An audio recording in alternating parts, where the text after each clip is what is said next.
პოლიტიკური შეფასებების თემა ქართულ-ამერიკული ურთიერთობები და ამ ურთიერთობების გადატვირთვის საკითხი. მმართველგუნდში ამბობენ, რომ ეს პროცესი უკვე მიმდინარეობს და დასტურად შტატებში ქართული მხარის წარმომადგენელთა ვიზიტები და პრემიერსა და სახელმწიფო მდივანს შორის შემდგარი სატელეფონო კომუნიკაცია მოჰყავთ. ქართული ოცნება კიდევ ერთხელ ადასტურებს, რომ ურთიერთობების გადატვირთვისთვის მზად არის, თუმცა პარტიაში ამბობენ იმასაც, რომ როგორც ამერიკასთან, ისე სხვა ნებისმიერ პარტნიორთან ამსავალი წერტილი ქვეყნის ეროვნული ინტერესებია.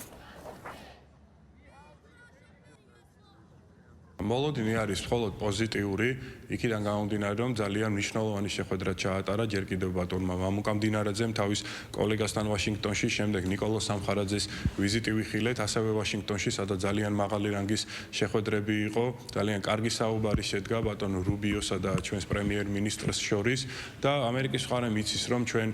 სურვილი და მზადყოფნა გვაქვს, რომ ნებისმიერ დროს სამკვლევი გავწეროთ დროსა და სივრცეში, სადაც გაიწერება თუ რა ნაბიჯები არის გადასადგმელი ორივე მხარის მხრიდან, რომ გათვალისწინებული იყოს როგორც ამერიკის, ისევე საქართველოს ინტერესები.